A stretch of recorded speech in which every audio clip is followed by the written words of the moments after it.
Hello and welcome to this round 13 where Pascal Viren is potentially going to be able to get himself into a position of being able to lock up his top 8 spot. I don't think that Tyrell Severin is 11-0 as well. No, but Pascal is 12-0. Oh, of course, yes, sorry. Pascal is 12-0, and I think that, Toralf is 11-1 at this point. So those numbers on the time walk, they're not quite accurate, but it should get updated in a little bit. In the meantime, though, let's see whether or not Pascal can get things going with his Blue-Black Madness. Start things off with Olivier's de Groons, a great Madness outlet. Meanwhile, Tyrell appears to be on Blue-White in these early stages, at least. Yeah, I think I've seen a Daybreak Coronet in Tyrell's hand. It's not going to fare very well against Pascal's 3 just to win. Yeah, just the wind, just the right answer when it comes to auras. In terms of totem armor, a lot of those can kind of get difficult to get real card advantage against, but one way of doing it is with bounce spells. But for now, Pascal simply attacking in. He is able to play the tempo role. He's got 4 mana open, and because he's got those Olivier's de Groons, all of his cards that have madness, he can play at instant speed. 5 mana, there's a Shriekmaw. Sorry, Sublime Archangel, you're just not good enough. He had mostly lands in hand, and the Shriekmaw off the top, that's well-timed indeed. Great draw here. This might well be a very, very quick game. Tyrell Severin, the first half of his life total already gone. 7 points of damage threatened on the board already. Yep. Temporal manipulation there. Just in this instance, essentially an explore. Draw a card, play an extra land. Untap your lands, I guess. Actually, a Street Wraith that doesn't cost life. Yeah. So, all right. Whirlpool Mage, so we have a creature on the battlefield, one that would be difficult for Pascal to interact with, that 4/2 hexproof with prowess. But one thing that Pascal can just do is turn all of his creatures sideways. And Shriekmaw is a really hard card to deal with for a white-blue. Yep. It's got fear, so it can only be blocked by artifacts and black creatures, and Tyrell likely doesn't have too many of them. Uses a God's Willing in order to make sure that his creature is going to survive this combat. Gets the scry off as well, but in the meantime, he's taking 5 life, he's going down to 5, and it will not take very much for Pascal to just close things out in this first game. Actually, we said, I said that Daybreak Coronet was not going to be good against just a win. Well, it just depends which creature you attach it to. Yeah, if you stick it on a hexproof monster, I mean, that's how Bogles rolls. Here comes a big old treasure cruise from Pascal. He gets to even keep Mona the Unhallowed in his graveyard as he draws 3 here with the big Delve spell. If Tyrell has another aura to play on the Adept, that might just turn this game right on around. The lifelink is just such a big deal in addition to everything else that's going on. Of course, all of the enchantments also triggering prowess. You just get a big old monster, gain some life, and get right back in the game. But that's still a bit of a question mark as to whether or not he's going to be able to piece all of these bits together. Goes for a Fiend Hunter here, as that will be a clean way of dealing with the Shriekmaw, at least for now. Though, depending on exactly when and how that Fiend Hunter gets killed off, if Shriekmaw comes back into play, that could be a little bit of a problem. What have we here? Oh, well, you know, that's one straightforward way of closing out a game when your opponent's at 5 life. Just play a 5 power fly. Simple. I don't know why we don't all do it. The good thing with Shriekmaw is that it's mandatory. You have to kill a creature. So if Tyrell decides to just win his Fiend Hunter, Pascal will have to sacrifice one of his creatures. Probably the 2/1, but then Tyrell has the option to play the Fiend Hunter again on the Mahamutagen. Alrighty. Yeah, there's some interesting choices here for Severin. Not saying that's the play, it's just an option he has. Because he will still have to deal with the Shriekmaw. That's very hard to block. Fear with coming to play ability, it's very hard for white blue to deal with. Needs a Face Fetters for that. Yeah, in a pinch you can evoke the Shriekmaw, but quite often we do see it getting cast so that you get as much value from that 5-drop as possible. And Face Fetters would not actually work that well against Shriekmaw, against triple just to win. Yeah, this is a difficult spot. So what does he do with this just to win? Does he bounce the Mahamutagen hoping to draw an aura? And if hope's all you got, then go for it. I think that's the option.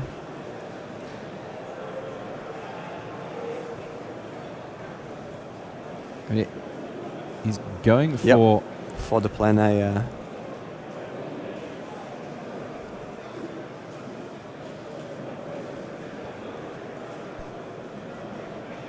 All right, so it is just going to be the Fiend Hunter to deal with Mahmoti Yin here.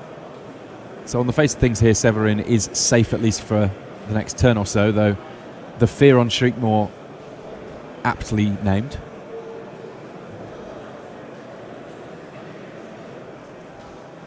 And the range assistant here with a cool ability to mill one card. Tyrell has a Mystic in hand. Oh, yeah. Meaning he can retrieve an aura from the graveyard. So if he manages to mill a Hyena Umbra. And it's pretty specifically almost exactly that one in terms of making all the mana work out, right? Actually, it could be about anything. Maybe a Conviction he could just about fit in also.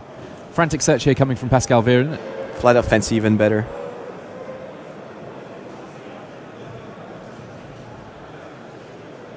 I'm just thinking about the total mana. So goes for just the wind on his own Shriekmore here so he can cast Shriekmore, getting rid of Fiend Hunter for good, getting back Mahmoti Dien. So Fume Spitter, that's range assistant. It's no more the option to mill. So is it an aura? Two different lethal threats. And that's enough for Tyrell Severin to scoop up his cards. Pascal Viren picking up the game 1 win. Just so you know, he is at 12-0, not 11-0. These graphics just a little bit behind the times. We are in time walk, so we can't get to it immediately. But suffice to say, if Pascal Viren wins one more game, he is pretty much a lock for top 8. Deranged Assistant on turn 2 here for Tyrell Severin. And that one's good enough that it meets a last gasp from Pascal. -3/-3, enough to deal with a lot of the early creatures in the game. And a Frantic Search. That's potentially setting up all sorts of cool plays. Yeah, Pascal's deck is very streamlined and it's just very consistent. His removal, he has cheap creatures, he has flyers. At every point on the curve, what he's doing is pretty mana efficient as well. Yeah. It's not as if the creatures that he's playing at any stage in the game are a little clunky. They're all pretty much the ones that you would choose. And indeed, of course, he did choose as he was going through the boosters in this particular draft. Yeah, he's not messing around. He has 2 Stitch Drakes. So he can play 1 this turn and 1 next turn. Because he just discards 2 creatures. Okay, so Sublime Archangel once again coming down. There is a Shriekmore in hand for Pascal Viren, but he doesn't yet have 5 mana to be able to do anything much with it. So it may be that this turn he elects to just play another Drake.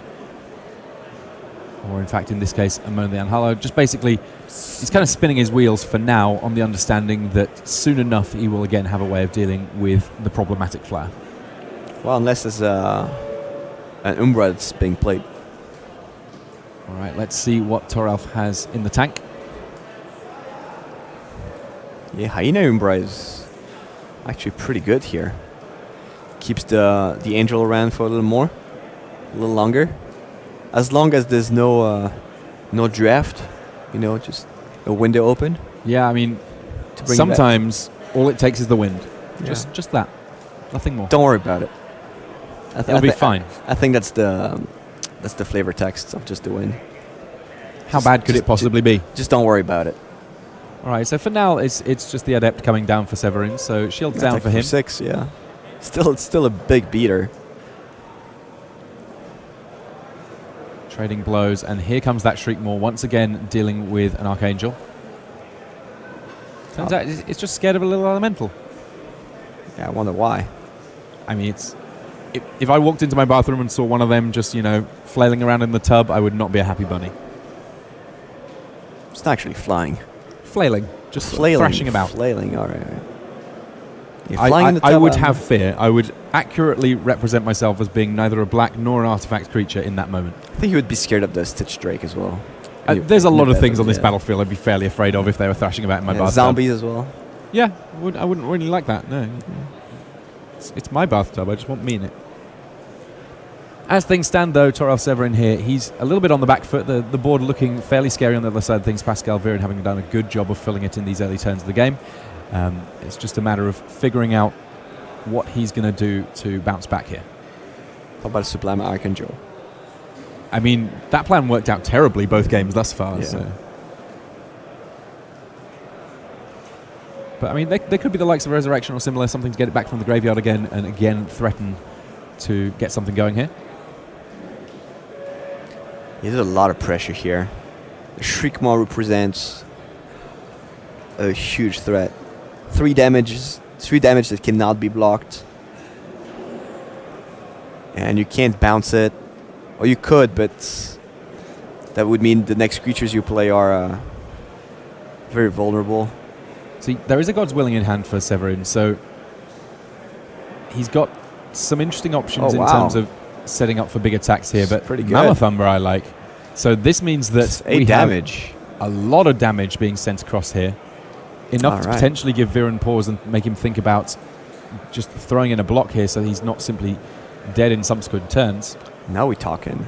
I think Pascal has to play around God's Willing, and I think he's just going to do that and block with the Shriekmaw and attack for 5 or 7 next turn. And that he would still be safe to play around. Or he can just take an attack for lethal next turn. Oh no, because the zombie would be blocked. Oh, look at this. Counter Squall picked up just too late to stop the Umbra, but it will be soon enough to be able to stop the God's Willing. And he has a blue and a black blocker. So even in the face of God's Willing and a counter spell, he would still be able to block and survive. He would lose to double God's Willing and counter spell. That's unlikely. Yeah, and there's only so many cards that Tyrell can have here. Both these players down to single digits. Each player, in principle, with lethal attackers, though in practice it seems much more likely that Pascal Viren can get the damage through here with his couple of flyers and a creature with fear. Like even a Flight of Fancy would not actually work, because you would need a Flight of Fancy and a God's Willing. But if the God's Willing, it knocks the Flight of Fancy back off again. You would need to protect it from blue, and that would not work. All right, just the wind. And then a God's Willing. And there's the Counter Squall. There's the handshake. Tyrell Severin nearly had everything that he needed to be able to get things going there, but unfortunately for him, Pascal Viren found the Counter Squall at the key moment. That enough to close out the game, and that enough, we believe, to get Pascal all the way up to top 8 berth. Obviously, in principle, weird things can happen with tiebreakers, but when you start off your tournament 13-0, it seems hard to imagine that you'd get jumped by very many people, regardless of their performance. We will have more magic for you soon enough, but first, these messages. Don't go anywhere.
Hello and welcome back, friends, to this our coverage of Magic Fest Prague. This is the GP within that, Grand Prix Prague, and we're going to get a chance to see both of our featured drafters who were paired up against each other. So we're going to get to head back down to the tables now to see a little bit of Mark Tobiasz's red-green heroic deck, a deck that we like quite a bit. It's got a very straightforward plan. It's got a couple of Souls Fires, it's got a couple of Become Immense, but fundamentally I think of this as mainly just being a red deck that the Staunch-Hearted Warriors in it can get very large indeed, and then plus a Souls Fire could just end it very quickly. On the other side of things, I'm really intrigued to see how this deck's actually been built. So Anna Huschenbeth's list, it's got some, straightforward Mahamoti Djinns at the top end. It's got Lab Maniac and some Treasure Cruises, and then it's got the Archaeomancer Pulsar Marassa combo, which I know a lot of players are very, very high on indeed as being a good way of getting into the late game. The big question will be, will it get into the late game reliably enough against the aggression that we're seeing from Mark Tobiasz? Yeah, I really like Mark's deck. As we saw during the draft, we're not sure how much green he would have, and I think he has just the right amount. Awesome. With the plus six Become Immense, 2 copies of Become Immense. It's almost like a burn spell on this deck, and we'll get a chance to see whether or not it actually functions like that as we go down to these players. We can see these guys again. We're just going to get the what their records are updated soon enough, but you can see these games a little bit sped up here. The early attacking coming from Mark Tobiasz, no big surprises there from Basking Rootwaller getting pumped. Satyr Wayfinder, a pretty important piece of the puzzle for Huschenbeth, who wants to get cards in the graveyard so that his Treasure Cruises get that little bit better. Is it their actual score? Or is it, I don't think it's been It's updated, not been right? updated yet. It will be updated soon enough. They're both X1, right? I believe so, yes. Yeah. I don't think at X2-1 you draft on table 1. I don't think so, no. So Mark is short on red mana. That's it's unfortunate for his mono red deck. I mean, short on lands full stop. Meanwhile, Huschenbeth able to get things going a little bit in the other game. I mean, he's taking a hit of 3 each turn, but if he ends up getting the Pulsar Marassa going, then that's not really going to matter too much. He's going to gain all of that life back. And here we've got Kadama's Reach ending up sort of being a bit of a mockery for Mark Tobiasz. He's missing even his second colour, while Huschenbeth is casually finding his third and fourth colours. We have got Warleader's Helix that will be online next turn, which after a blue-green start seems a little unlikely, but there we go. How greedy is that Rogue's Passage, though? As it turns out, maybe a little greedy. I mean, he has got a couple of copies of Rakdos Shredfreak, and that's the sort of card that gets less and less exciting as you get later into the game. I mean, do you really need it? I don't know. Potentially, maybe some of the time. Plumeveil picked up. We weren't sure how easy that would be to cast, but it turns out that Huschenbeth will be able to throw that one down with no problem whatsoever, which, in the face of a Basking Rootwaller, seems like it's pretty good. Yeah. There's the Plumeveil. Ambush Wall. I might be a concession as well, very soon. I mean, Tobiasz at least needs to find out what's going on. This is the thing that might prompt a concession. It is Fatmoti Djinn himself, Anna Huschenbeth, picking up game 1 against Mark Tobiasz, who this time round has red mana. This time round gets to kick things off with a different 1-drop. He also mulligan,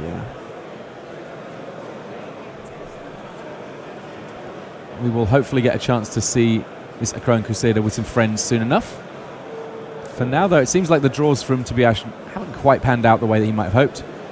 Though Staunch-Hearted Warrior in hand, and if he gets to cast that one, it starts to do some real work. He mulliganed at least once this game. Rune Snag is pretty sweet here to counter the next... oh no, he decides to tap out. Yeah. At least for now, he's really not seen a whole lot from Mark Tobiasz, so just goes for the Kadama's Reach, setting things up for future turns. And Dying Rage, that's interesting. So here comes the Staunch-Hearted Warrior. This warrior, as a 2-2, not very exciting at all, but it doesn't stay a 2-2 for very long in these sorts of decks. Stick an Undying Rage on it, suddenly you've got a 6-6 on your hands, and then all of a sudden, anytime you're targeting it from there on out, it goes from being just pretty large to being game-endingly big. To become extremely large. That's the one. So Huschenbeth now starts to get a better feel for what he could have found himself up against even in the last game. The last game he was almost playing on easy mode. Oh, wow. A 3-for-1 here. A foil to counter the Torch-Hearted Warrior. Not something you see super often, discarding an island and another card in order to be able to counter spell there for free. Archaeomancer getting back Kadama's Reach. And Undying Rage here on a Chrome Crusader. That means that he's going to get to create a 1-1 with haste. And continue just a little bit of attacking potentially here. No point trying to block anymore with that Chrome Crusader.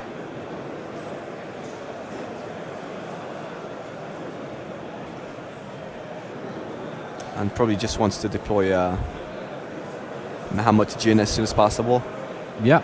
Which would be next turn if he plays his Kadama's Reach now. Let's get this mountain somewhere in there.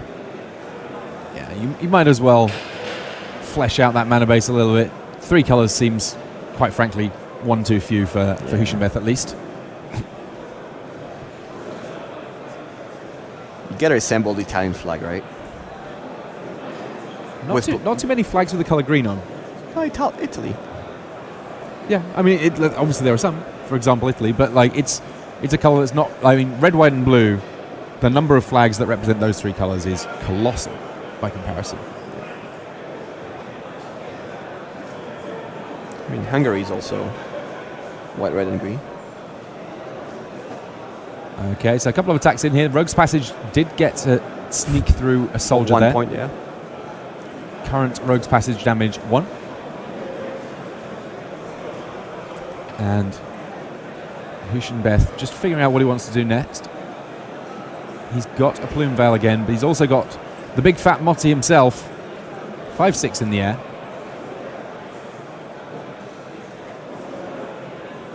Not a race that he's currently quite winning, especially with this Rogue's Passage threatening to continue to get through more damage. Does he have Soul's Fire and Become Immense? Yeah, those two team up pretty well if you've got enough cards in the graveyard to be able to cast the Become Immense on the cheap. Not quite there at the moment. It's tough now. What do you do? Do you give your Crusader unblockable and attack for 3? Or do you attack in somewhat suspiciously and hope that the Become Immense will... I mean, I guess the Become Immense is pretty good either way around. It's either killing a Hamati or it is getting through a lot of damage here. Yeah, this is pretty obvious what he has now. I mean, 6 mana open, attacking with both creatures. There's not a lot of pump spells in the format that actually represent this. That he could represent, sorry. It's a little sad that he has to play it now, especially with a Soul's Fire in hand. But I mean, oh no. He likes to just save it for now. Leave Anna Hushinbeth guessing. All right. The old post-combat haster as well.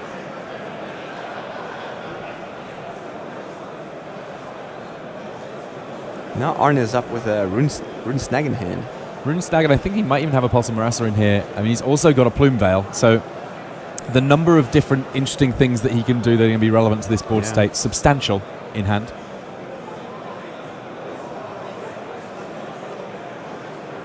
Life totals 20-10 in favour of Tobias, but Anna Hushinbeth is the one that picked up that first game, thanks in no small part to Mark just not finding the lands that he needed. This time he's got the lands, but if anything, he's got a few too many. Not enough spells to work on there. Yeah, just attack for 3. Unblockable damage. Not a whole heap of removal in Hushinbeth's deck, it must be said. The Rune Snag would actually be great for Mark Tobias. Yeah, he really doesn't mind just having more cards in the graveyard because it sets up the Become Immense that more easily. Oh, nice. Let's return an Archaeomancer and gain 6 life. How does your beatdown deck do against that? Also, how does your beatdown deck do against a 4/4 defender? Oh, and the Reviving Vapors. Now Mahamoti Dien can start attacking. Yeah, since Arnizat is potentially on like 19, doesn't care too much.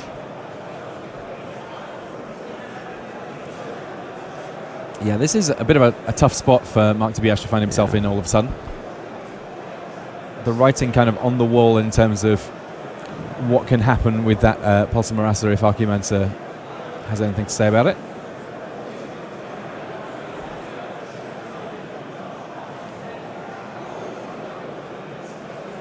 Yeah, that's going to be hard to play around. Yeah, I mean, it's the sort of thing that, fine, Rogue's Passage lets you punch through for like the 3, but you're getting hit back for 5 in the air and your opponent's gaining another 6. This is a sticky wicket for Mark Tobias. Yeah, the math don't really work out for you.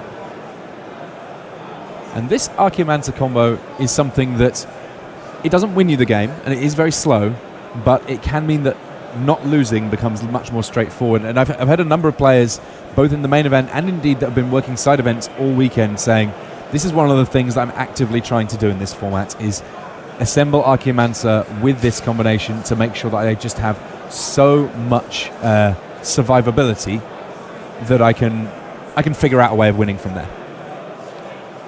Well, look at this. The Crusader picked up a Boar Umbra, making it 6/6, so would survive a Plume Veil block. It's kind of interesting. I mean, where it gets really interesting is with the likes of Soul's Majesty at various points. Soul's Fire. Soul's Fire, yes. Yeah, the Rune Snag is going to mess up that plan, feels. If it's coming now. If it's coming later, then we might have a chance. For now, at least, Tobias content to, well, maybe not content, but electing to just watch the pulse keep Arne alive.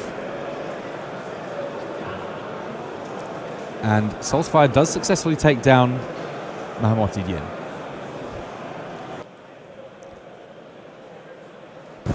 Now, so many options available for Hushinbeth. He's bought himself the time that he needs to be able to really leverage the power in his deck.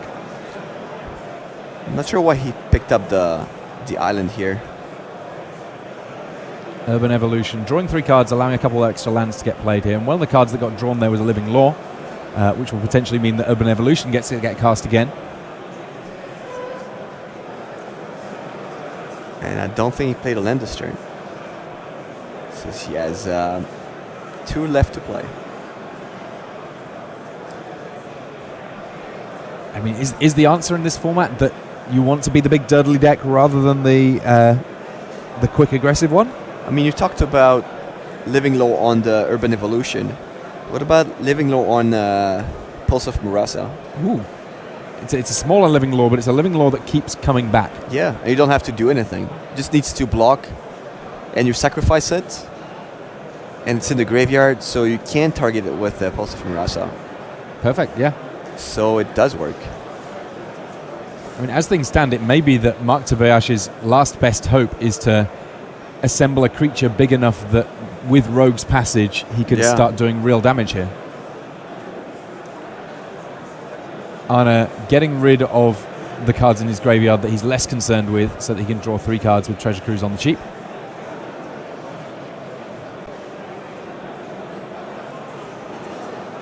And passes with a full grip. Yeah, it works out better than we expected. Yeah, I mean, as it turns out, Pulse of Marasa is just a bit of a monster when your opponent is trying to get underneath your big plans, especially when you have ways of casting it again and again and again. And that's exactly what Arne Hushinbeth has been able to achieve thus far.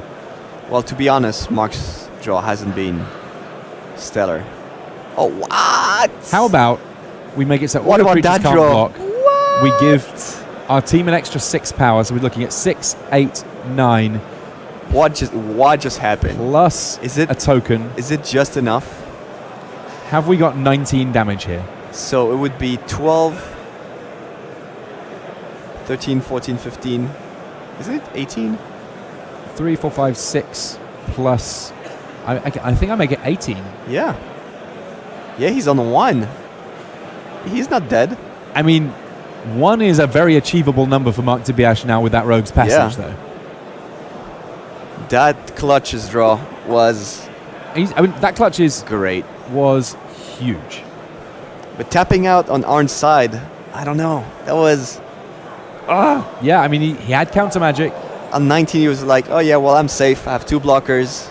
I mean, I guess you look at the red-green And I deck ca- and you think, what's the likelihood that it needs to tap out for something at this point?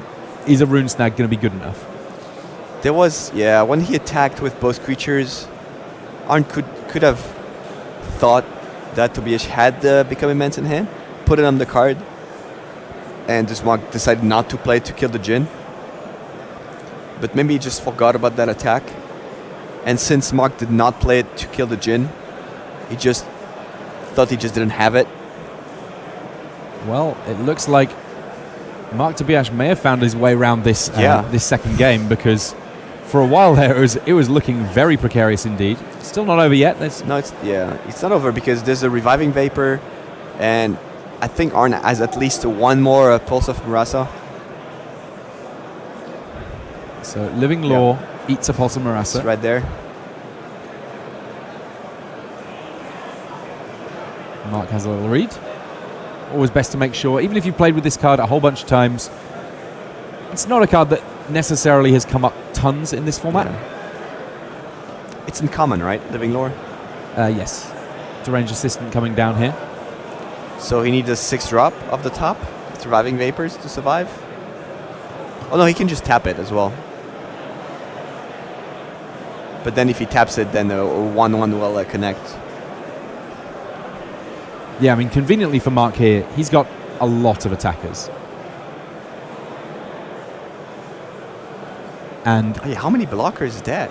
It's only 4 blockers. It's 4 blockers, and if the Living Law dies, then Arna also dies because he'll have taken enough damage. So the Pulse of Murasa that's underneath it won't be good enough just yet. So he needs to hit a Treasure Cruise of top 3 cards. Definitely possible. But then he needs to actually win the game because he's not there yet. Surviving this turn is going to be hard. And then he needs to turn the tide as well. It's going to be a big spin of the wheel with that Reviving Vapors by the looks of things. There's also the clutches that will keep him from blocking. Yeah, make sure that the key creatures aren't able to block here. Yeah, Living Lawyer is not going to block. Because that's a tough one, because if he plays the clutches, then he can't use Rogue's Passage. So it's nice to have options, but at the same time it's kind of tricky. He's using the Rogue's Passage here. He has exactly 5 creatures, so he cannot tap it with Repel the Darkness. Oh, it's so close. Because if he taps it, then he gets attacked by 5 creatures, and he only has 4 blockers. It taps 2 creatures, so it's just good. It's just good enough. Wow, this game. Tap a couple of creatures. You are now welcome to attack. So had he played the other way around, attack first, and then make it unblockable, that play would not have been possible. And now he can't attack because he doesn't want to attack into the Living Lore. Well, and he had the Treasure Cruise on top. Wow. So it turns out that secretly Arna Hushabeth has had everything he needs. Carefully checking how many cards left in his library, because he has been drawing quite a few. Yeah, he needs the pulse to retrieve the Mahamotijin. So he would be on 7 life, and he would actually survive that turn. This is about as close as they come. It's a pretty entertaining game for sure. There's a lot of things going on, and Ushinbeth could have died about 20 times already. Yeah, and he's looking at that Satyr Wayfinder, and at this point he can make a fair old stab at what is left in his deck and how good or bad for him it could end up being. So does he get it back? So he gained 6 life a turn.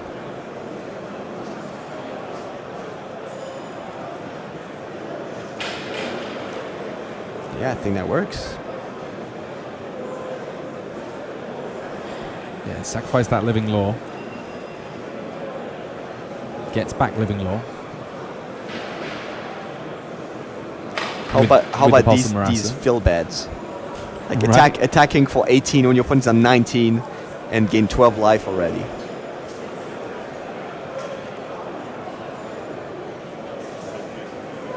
And this is Huschenbeth just sort of lining up all of this mana so that he can potentially do so much in each and every turn from here on out.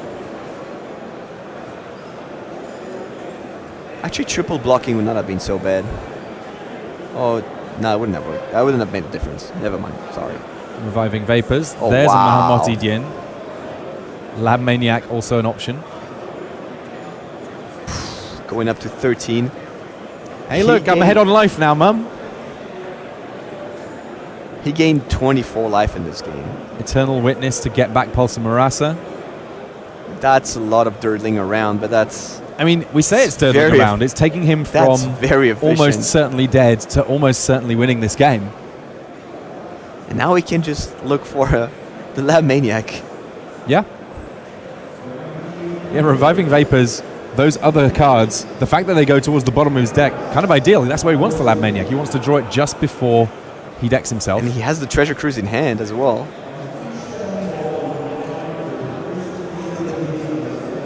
And a Derange Assistant for to mill himself twice more. Oh, this is an epic game that we have on our hands here. The Dudley decks in this Ultimate Masters format, they might not be for everyone, but they create some incredible games. I'll take 6, fine. I'm on 19, I can't take 6 this time. I mean, that's one spell in my hand. Why not? I say in my hand, wow. It could be in his graveyard. Rune Snag there. Manages to find a target for it. Think twice just to make sure he's not dying to a removal. Well, Mark is tapped out, so it's too many cards still. Too many cards for now. Oh, no, actually, maybe not. Actually, it's just fine. Sete Wayfinder. They played Lab Maniac and drew 3 cards of Treasure Cruise. The game has ended. Turns out, winning with damage, why would you do that? If you want to be the ultimate master, you need to find another way of winning the game. And as it turns out, Lab Maniac does exactly that. The uncommon with an alternate win condition, doing things there for Arne Huschenbeth. Congratulations to him. Very intricate deck, to play. So if you have a bingo at home with... we did it. Tick it off. Win it with Lab Maniac. And then winning with the Emrakul. That's the next one. That's what we need. Cross, we have got one more draft in our top 8 that we'll potentially be able to see that in. But now we're going to get a chance to jump across to another one of our matches. We're in time walk mode here, getting through all sorts of draft matches here in round 13. Alexander Rosdahl on the left of our screen is up against Fabricio Campanino. And Campanino, he's on green-black. I can see that he has a Fauna Shaman in his deck. So he'll be able to potentially search up the best of cards each and every turn. Prismatic Lens coming down for Rosdahl, though. He's on black-white, which means potentially a little bit of reanimation going on there. Fauna Shaman to get active good and early. Have we got a last gasp to stop it? There's an Emburial right in Alexander's hand. Reanimate. Oh, all right. He's got all the tools. All right. Just none of the big monsters in the graveyard just yet. Is that an Entomb in his hand? Oh, possibly. I mean, there was... I believe that there were a bunch of copies of Goyo's Vengeance at this draft. Yeah, there are 3. Oh, there's a Rhea as well. Oh, there could be all sorts of nonsense going on here from Alexander Rosdahl. I like where this is going. I like it. On the other side of things, Fabrizio Campanino, he's just having a good old time here with his green-black list. He's already discarded a Penumbra Worm, and he's got his own way of getting things done. But here's the Entomb. What is going to this graveyard? I think Rhea. No, there's no Rhea in this list. Aboo. Just the Artisan of Kozilek. But a very real chance that we're going to see it coming back with Unbearable Rights this very next turn. That the premium way of getting it back. You don't really want to be reanimating an Artisan and having to pay all of that life. Now, when you get it back into play this way, it's a cast trigger, not a coming into play trigger to be able to return a creature from your graveyard. But this is still just a gigantic monster with Annihilator that is now going to be able to assault Fabrizio Campanino's life total, and we will see soon enough whether or not he has a reasonable answer to it, because even if you can make blockers for days with a Reassembling Skeleton or something of that ilk, you still have to worry about the Annihilator. It's in turn 4 because of the prismatic lens. That's a very early artisan.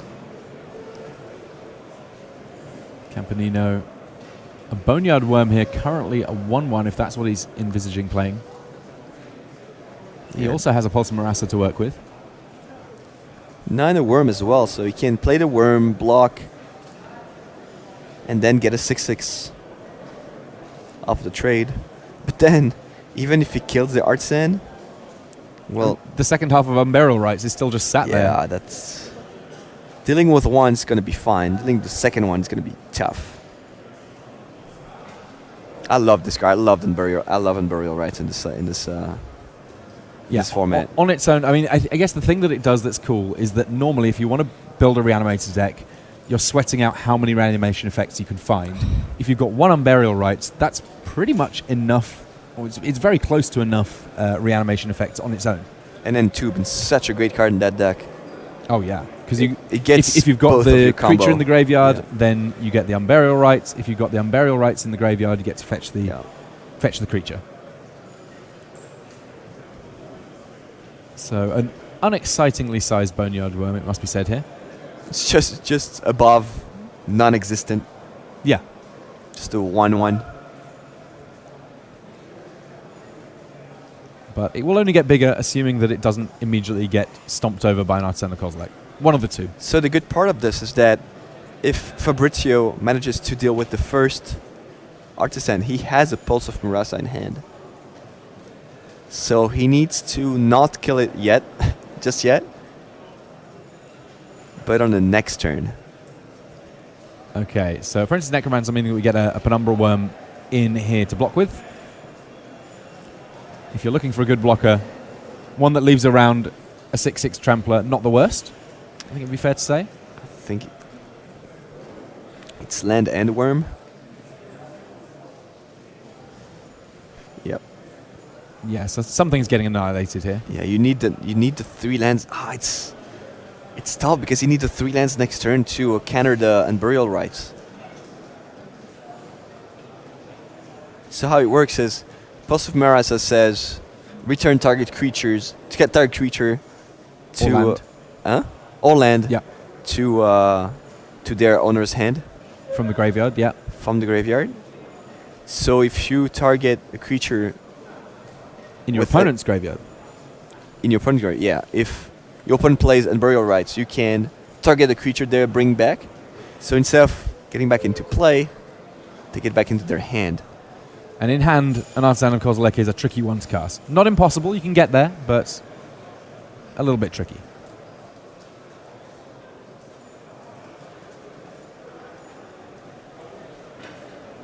All right, so some big blocks there. Yeah. Just about able to get things going so that Artisan of Kozilek dealt with the first time. I like to be on the left side on the table with this with these interactions. You see your opponent doing all kind of stuff to just kill you one big guy, and you're like, yeah, well, tap 4 mana, bring it back. How do you deal with that guy now? Yeah, this is a pretty big ask. Yeah, that's going to be tough. But this is a Gurmag Angler. Does he have enough mana to... I mean, if he plays Saito Wayfinder first, then casting the Gurmag Angler will be pretty straightforward. Yeah. Actually, he might be able to kill it. The spider spawning.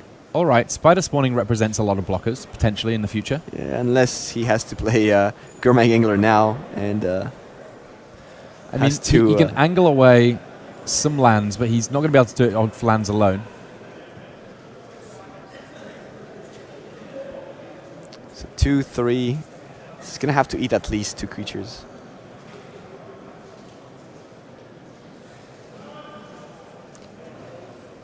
Well, you got to give it to him. That's a lot of effort to deal with this Artisan. But I mean, there's always the question when it comes to playing against these Reanimator lists of if you can finally deal with the first big creature. That's true. Do they have anything left? That's true. You have to invest a lot of resources to get it going. Alexander only has 1 card in hand. Oh, but what card it is? Was that a Dimir Guildmage? Dimir Guildmage, yeah. Oh, you're fine. There's only 1 card left. Oh, yeah, but that card... That card represents like 6. 20, yeah. Artisan of Kozilek once again coming in, and you can see Campanino sacrificing lands so that he can have enough creatures left to be able to get a good block going.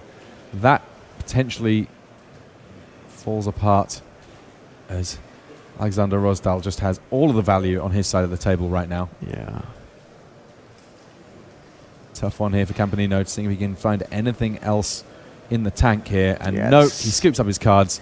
His good best effort, bet though. is to try it again next game. And next game, exactly what we go on to, the joys of Time Walk Magic. None of that shuffling, all of that action. Each player starting off with a swamp. Princess Necromancer again coming down for Campanino. Look at this, the dream start. Just a cheeky little fume spitter there to deal with the first creature on the other side of things. Quite a lot of lands available for Campanino in this early stage of the game, though he's not had very much to do with them aside from this Necromancer. Meanwhile, Alexander Rosdahl, he does get more cards into his graveyard with that Sultai Skullmuncher, but none of them are the creatures that he's going to want to get back.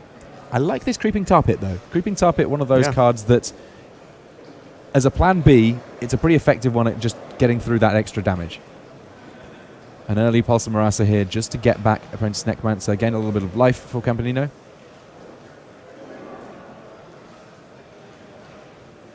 And Slum Reaper means that we got a nice empty board. Quite an impressive. The thing with the Slum Reaper is that was probably about as good as it was going to get. It doesn't seem like there's tons of removal for Campanino, and it's always going to kill the worst creature on your opponent's side of the battlefield. And getting creatures in the graveyard, not necessarily the end of the world for Fabricio himself. Yeah, with the Apprentice, he can bring it back. Speaking of which, there he is. There they are, rather. Let's see what we have for Rosdahl. He's not had quite the same fireworks that there were in game one. Another Creeping Tar Pit. He just lives in a tar pit. It's a messy place to live. What else do we have going on here from Rosdahl? A little bit more removal. No spell mastery, so he wasn't able to gain any life on that. But step one, get rid of all your opponent's creatures. Step two, play a... Gurmag Angler is the next threat coming down from Campanino. He's only 2 mana away from actually casting his... Oh, look at this. Reanimate on the Slum Reaper. I like it. Yeah. Using every piece of the Buffalo there in order to be able to remove the one creature on the other side of the battlefield. Oh, and that means Creeping Tar Pit gets to attack in. Canker Abomination coming in as a 4-mana 6/6. And then a Fauna Shaman as well. Fabricio here just getting all the hits in this second game.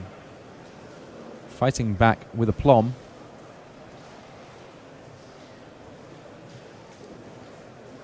Good way to buy some time. Cool Caller's Accomplice, and now the Creeping Tar Pit once again attacking in. But all that those two Creeping Tar Pit attacks have done is essentially get rid of the life gain of one Pulse of Marasa. And this Canker Abomination is not going to take too long to whittle down Rosdahl's life total here. 6 damage each attack step coming through from that one. I mean, he didn't have anything else to do, so... And now he's facing 6 open mana. Is he going to attack and get 1?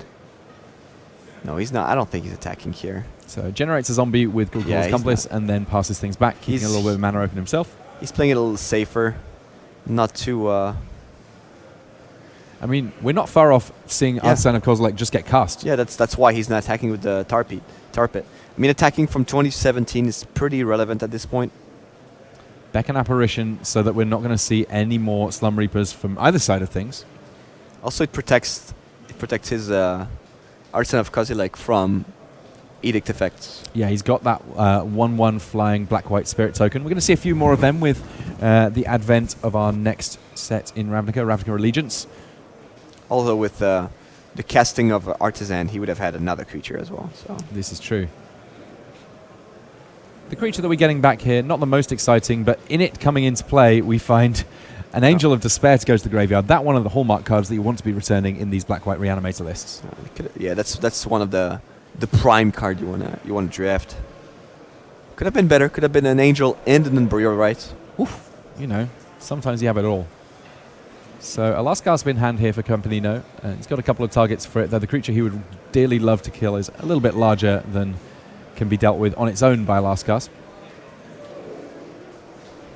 Maybe you hope for the attack last gasp to enable a trade. Let your opponent have a 2-for-1, but get rid of their most threatening creature. Yeah, these reanimate targets are just good to cast as well. Oh, I mean, yeah. Enter of Despair as a 7 drop is not that bad. And Artisan of Castle, like, well, as a 9 drop, looks like it's not so bad either. These numbers in the corner of these cards, you would hope that you get something pretty good when you're paying all that mana, and that's certainly the case here. An animation of a Creeping Tar Pit. It's done its good work. It's cast the big bomb creature, and now it gets to attack in completely unblockably. And yeah, you're going to need a swamp there if you want a last gasp, mate, and that's what he's going for.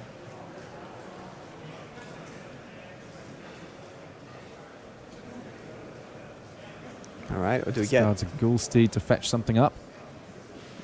Full snout.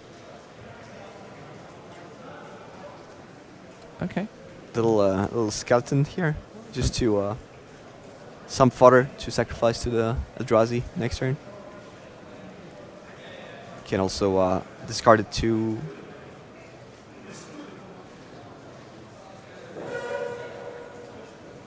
to bring back the zombie horse. Good old Ghoul Steed. Old faithful. And Canker Abomination jumping in the way of the Artisan of Kozilek here. We do have a little bit of extra action in order to make sure that this fight isn't quite as one-sided as it first seems. Lets all the combat damage resolve before doing anything else. Doesn't want to get spoiled by any kind of pump spell.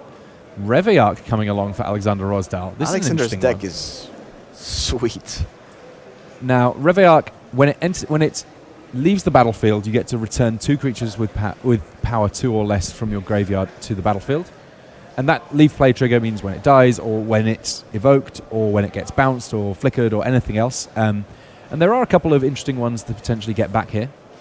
I mean, even just Fume Spitter as just sort of a solid value creature gets a little bit more action when it's able to get got back by Reveillark. I mean, I wouldn't block here to get the Fume Spitter. But like a 4/3 flyer is already pretty good. He could have blocked with the 2/1. Just to set up more creatures in the graveyard for just later. in case the Reveillark died this turn. It's not necessary, but, you know. Yeah, I don't think I hate that. And here we see Fauna Shaman. It's been active for a while. It's been all right. Scuzzback Marauder's getting discarded there, and we get to see what's being picked up. Something high impact. Eternal Witness. I mean, Eternal Witness, is Pulse Marasa still in that graveyard? Has it been? I think it may have been exiled. I'm not quite sure. Yeah, it's been exiled by the Gourmet Angler, I think.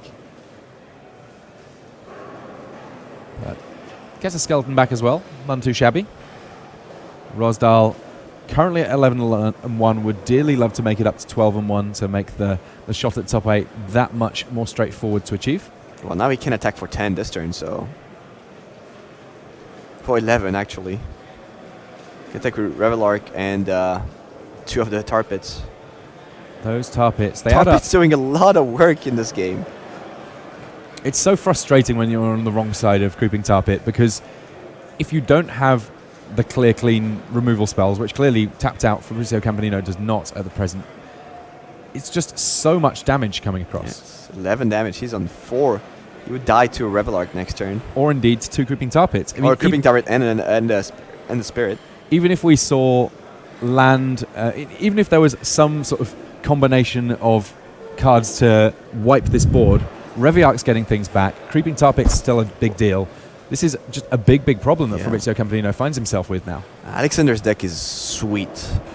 I mean, this is what you want when you draft the Reanimator deck.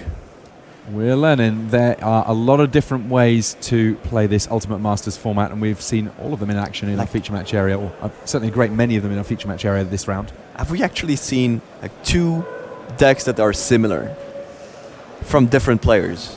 Not so much. We've seen a lot of power, though, and in some respects, one of the cool things about this round, we've seen 2 different Pulse of Marasa decks, one of which is setting up a whole bunch of loops and combos, the other one of which is just saying, I've got value, I can get to the late game, I can do cool things with my graveyard and just exploit the power of my other cards. fantastic stuff that we've seen in our feature match area this round. A couple more rounds left of this draft, and then we're on to our top 8. Do not go anywhere. An Ultimate Master is not far away, and we're going to find out who it is after these messages.